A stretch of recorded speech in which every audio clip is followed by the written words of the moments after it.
Hi and welcome back to my channel, all about gentle parenting as Disclaimer. a Christian. If you do not want to watch today's video, you don't have to. It's not a prerequisite to understand gentle parenting, nor is this me trying to push something that you guys don't want to do. If you can please be respectful, especially to those that are viewing this video today and that may comment on today's video, because everybody here deserves the freedom of religion, and I feel like if we can all just respect that, that'd be great. And if you obviously don't want to be here today for this video, you don't have to. There's no shame in that. You can always watch all you need to know about gentle parenting part 1 in my previous video. You don't have to watch this video to understand gentle parenting. That's why I decided to make two separate videos. Let's get into today's video. Get yourself a snack. I got myself some popcorn. Let me ask you a question. Who here has heard repeatedly throughout childhood or adulthood the saying that says, "He who spareth the rod spoils the child"?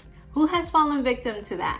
And I say that because that's literally what everybody preaches. That's literally what everybody, and when I say preach, I don't mean necessarily in sermons, but as in like families and traditional religious families, right?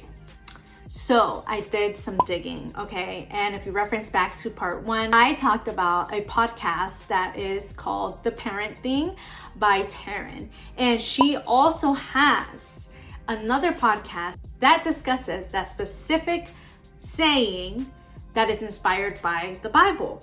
And that is what opened my eyes. So I'm gonna, of course, link down below her podcast in regards to what her point of view is in regards to gentle parenting and religion. We're gonna actually look at the actual verse. So it's located in Proverbs. So I have the King James version because I just wanted to make sure that I have the most accurate version of the Bible.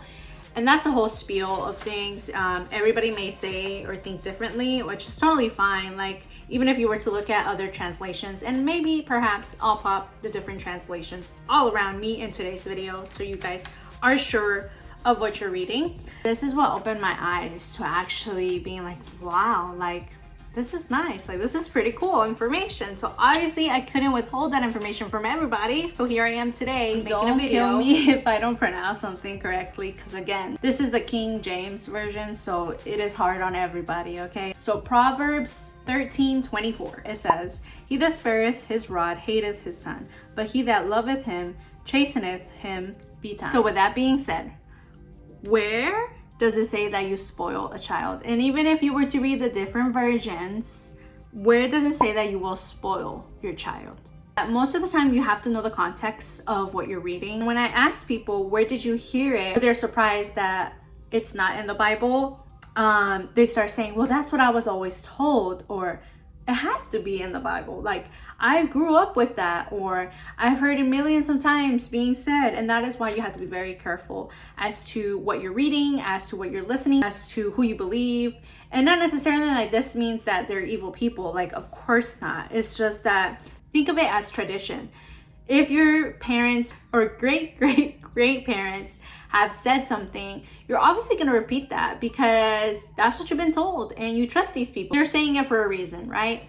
And like I said, it's not necessarily mean that they're a bad person. It's just that, you know, that's sometimes what happens. I think in psychology, there is a saying. Let's say we have a person here and then another person down here, and then this person tells this person and this person goes and tells somebody else. It's more than likely the story or whatever they're saying is going to change a little bit. And that's why we have to always be sure to reference back to our Bibles and just reference in general, do our studying, do our research to make sure that the information we are receiving is credible and that it is the truth. Chastening, it inflict disciplinary or corrective punishment, right? I know use the word lightly with punishment. I'm gonna reference back to that. Then many versions say to discipline in that proverb. It is referred, instead of chastening, it's referred to as discipline. So if you read back again, so if we insert that word, right? He that spareth his rod hateth his son, but he that loveth him disciplines him. So with that being said, we know that it's to discipline. If you love your children, you will discipline them. But even if that were to mean, if the rod itself were to mean a physical object or hitting or doing all these things, then why would it say, but he who loves his son or daughter disciplines them, correct? So I just want you guys to put that in your head and think about that. What if it was the reverse? What if it said, but he that does not spare the rod loves his son? Doesn't say that. So you do have to take that into consideration. Let's reference to Hebrews chapter 12, verse 7. If ye endure discipline, God dealeth with you as with sons. For what son is he whom the father disciplines not? So basically it's just stating that God is going to discipline you because basically you're his child. One thing that kind of registered in my head is think about disciples. What were they doing? They were teaching. So what is the rod? You have to be able to understand the context, right? And who wrote the Proverbs. David's son was Solomon. So Solomon is the one that was responsible for writing the Proverbs. And then King David was the one who wrote Psalms. So we know that information, right? And this is why context is important. King David was a shepherd. So obviously Solomon was part of a shepherd family. I'm gonna provide a link to a TikTok creator who actually explained this very well and for you guys to reference back so you guys can understand a little bit more. But I'm gonna basically summarize what was mentioned, and given that we already know this information, and this is what, when I did the studying, and this is also something that Taryn had mentioned in her podcast, is that the rod is not like a metal object as you would think it was today. In fact, because this is a shepherd writing Proverbs, they're using shepherd idioms. So basically, when they do mention rod, which was used to correct and guide their sheep. So Psalms 23 verse 4. Yea, though I walk through the valley of the shadow of death, I will fear no evil, for thou art with me. Thy rod and thy staff, they comfort me. We know that that was used to correct the course of their sheep, right? And likewise, that's what we're doing as parents. We're trying to guide and correct our children. So now that Proverbs, we know that, chapter 22, verse 6, train up a child in the way he should go, and when he is old, he will not depart from it. I believe that gentle parenting is the best way to discipline your child as a Christian. And I know this is just my opinion, and I totally understand that, but I'm also providing some reasoning behind why I feel that way. So I would really appreciate it if you guys stick with this video, or stick throughout this entire video before you were to comment anything and question the reason why I am stating that. And I have literally notes galore on my Bible. We go to Ephesians chapter 6 verse 4. And ye fathers, provoke not your children to wrath, but bring them up in the nurture and admonition of the Lord. Not my own opinion. This is actually something that these are notes that I got off a sermon. I'm gonna also link down that sermon as to how I was able to learn about how we should parent. And I am not saying that the sermon was stating that gentle parenting is what you need to do, because in no shape or form is that what he said. However, gentle parenting is just a name that just happened to be popular on TikTok, okay? And we already know part 1, I do encourage everyone to watch part 1 because I go over the different names of gentle parenting, and gentle parenting is just makes it seem like we're not disciplining, and we are disciplining. But point is, watch the first video and then reference back to this video. So discipline is what we do to our children. Anger is an attitude that can be associated with revenge and a vengeful mindset. I suggest not to provoke this in our children. Instead, train them up with corrective actions and words that teach. Proverbs 15:1. Soft answer turneth away wrath, grievous words stir up anger. So we know not to provoke anger. We know gentle parenting. We reference back to the previous video. It's more like a peaceful parenting. We try to get down to a child's level. We try to explain to them with compassion, with empathy. We're here for you. Like, we get you, we know what you're feeling, and this is what we're gonna do, and this is how we're gonna correct it. And we know that use of harsh words stirs up anger, and that's not what we want to do. You can't be too strict. That's why I don't believe authoritarian parenting is the way to go, because when you have strict parents, you're more than likely to end up being angry at them and to rebel against them because the rules are too much. The constant berating is too much. So in his sermon, it says, set up and enforce boundaries early, draw lines and be consistent. If you say something, go through with it. Children are happier where limitations are. Kids will obey you later in life when they learn at an early age. We know that we have to discipline, and not disciplining can lead to adults having severe problems because they were never disciplined. And when you're not never disciplined, you are doing permissive parenting. So that's why I was like, okay, it cannot be permissive parenting, it cannot be authoritarian parenting. So then what is it? So then I keep reading, right? And I keep doing my research and I keep listening to the sermon. However, kids that are disciplined are better equipped with the uncertainty of life. I believe that's why with gentle parenting, we're trying to train up our children with boundaries, but also respect and empathy, and to be in control of their emotions, which in all, God wants you to be controlled over your anger, and he wants you to use soft words, and he wants you not to, cause anger or rebellion, vengeful mindset in your child. We want our kids to be emotionally intelligent. So I would say that, that is equipping them to handle life as they grow up. And he mentions enablers are more interested with being popular with your kids because of the pressure of other people on the outside. They also allow their kids to make decisions on their own when they shouldn't, often ignoring bad behavior and even bailing them out when they are being punished. By far the largest group of parents in society. And that is true. I think a lot of parents have given up. I think a lot of people, and I would say, a lot of people that I know have done that, where they're just like, whatever, my child's gonna be my child. He is who he is. She is who she is. And that's it. We're seeing more kids not only not even caring about God, but we also see parents that don't really care to discipline anymore because they just accept the fact that their child is different. He also states, we're not enablers. So we're suggesting, hey, God knows that we have to discipline, so we can't enable our children. And I'm going to reference back to that. I have an example in the Bible as to parents that were enablers for their child at one point in time. How many parents have you heard say that their child is super special? And don't get me wrong, everybody wants their child to be special, but saying that too often can create or spoil a child. There's another sermon that I also listened to alongside with the one that I mentioned was spoiling. How do you spoil your child? How do you really actually spoil your child? And I want to read a little bit from Judges chapter 14. It's someone we know fairly well.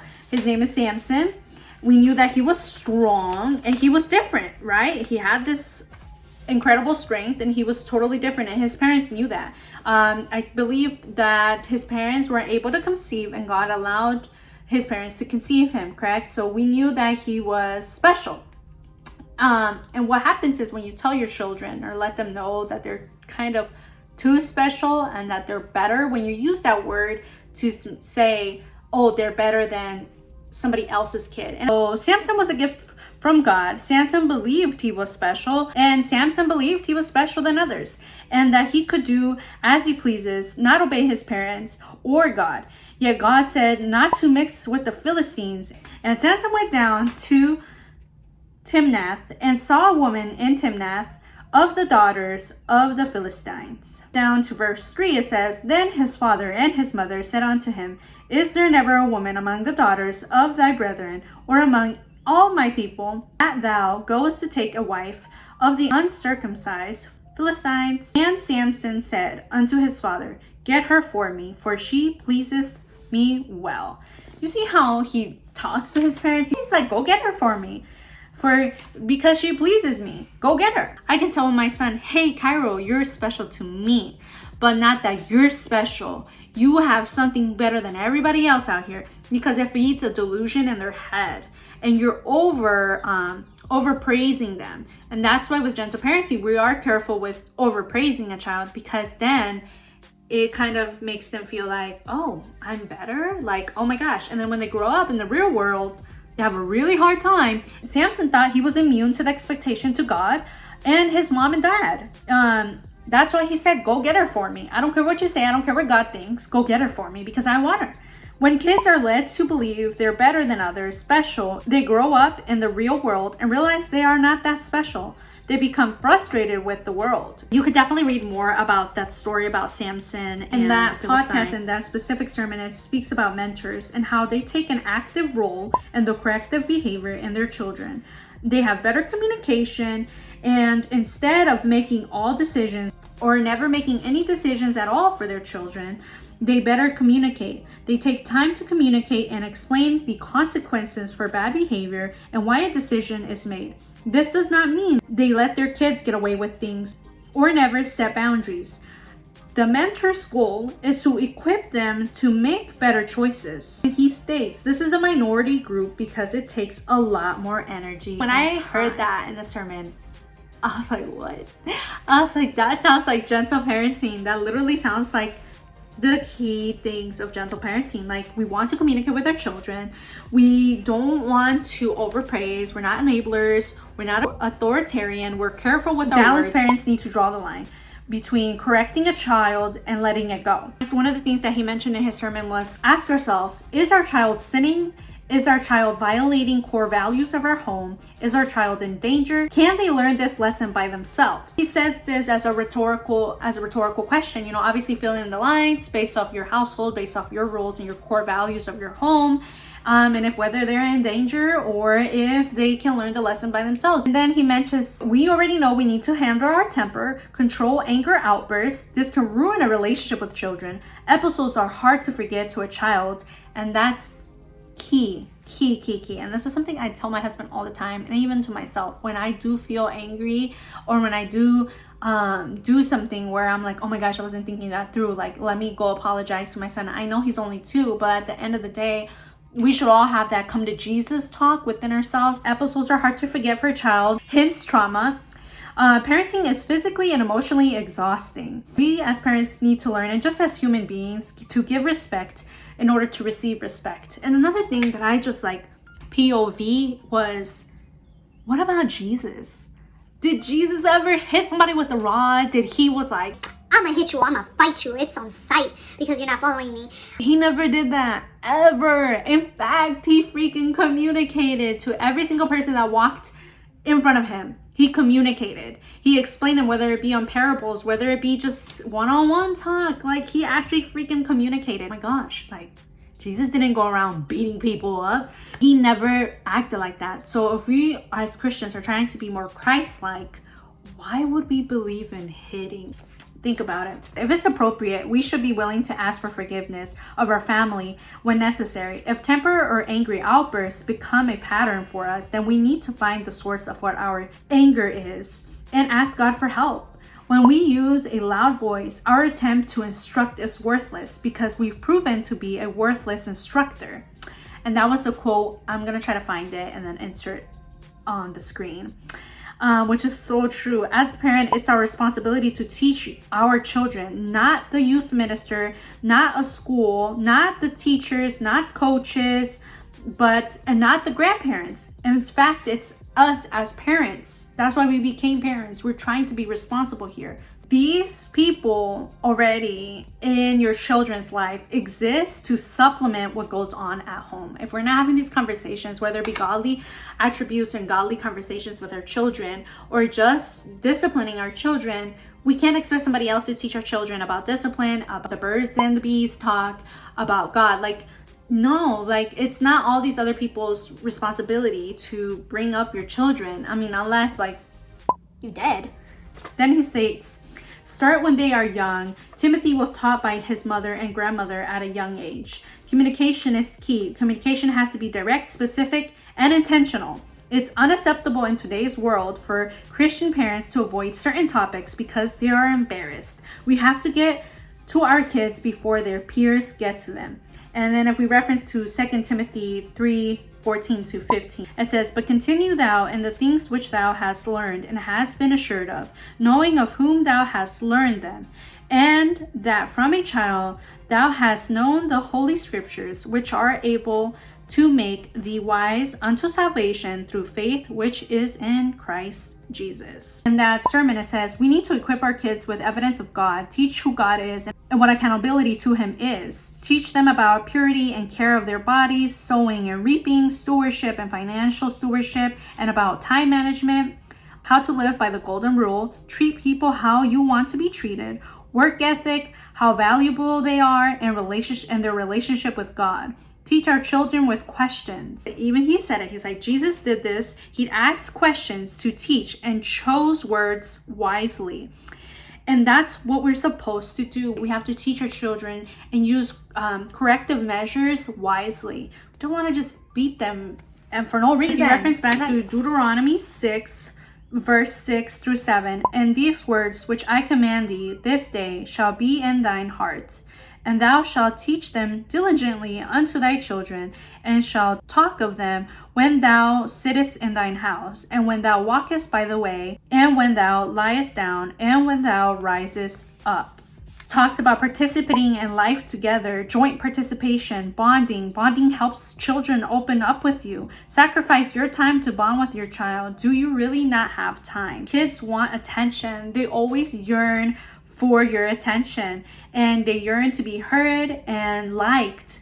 And it's just true. I mean, how many kids, especially in middle school and high school, they rebel because they want attention. We say this all the time with toddlers. They want to get your reaction regardless of whether they do something good or bad. So if they see that the only way they get your attention is by doing something that you don't like, they're gonna do it because you're looking at them and you're actually paying them attention. So I think that that's something we gotta really think through. There's another link that I'm gonna provide called Mommy Wars, a woman's Bible study. And I do like this because I think we also have to, as mothers and as parents in general, have to be nicer to how we treat each other in regards to how we parent.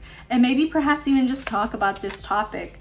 And if we reference to Ephesians 4, in verse 25, therefore, putting away lying, speak every man truth with his neighbor, for we are members one of another. Be ye angry and sin not. Let not the sun go down upon your wrath. Neither give place to the devil. Let no corrupt communication proceed out of your mouth, but that which is good to the use of edifying, that it may minister grace unto the hearers. Verse 30, and grieve not the Holy Spirit of God, whereby ye sealed unto the day of redemption. Let all bitterness and wrath and anger and clamor and evil speaking be put away from you with all malice. And be ye kind to one another, tender-hearted, forgiving one another, even as God, for Christ's sake, hath forgiven. And here, kind is how we act. Tender-hearted means to how we feel. Notice how Paul provided an alternative to address the situation of the person who steals and how it provided a solution. Honestly, I'm so proud that you guys made it through this entire video. I hope this is an eye-opening video for you guys all, especially within your walk in your faith. So in no way, shape, or form am I trying to minister to anybody. In fact, I've done my research, I've done my Bible studying, and I provided links down below to the specific sermons in which I got my notes from. But I hope you enjoyed today's video. Don't forget to give this a thumbs up and subscribe to my channel. Hit the notification bell so you won't miss any of my videos. Until next time, bye.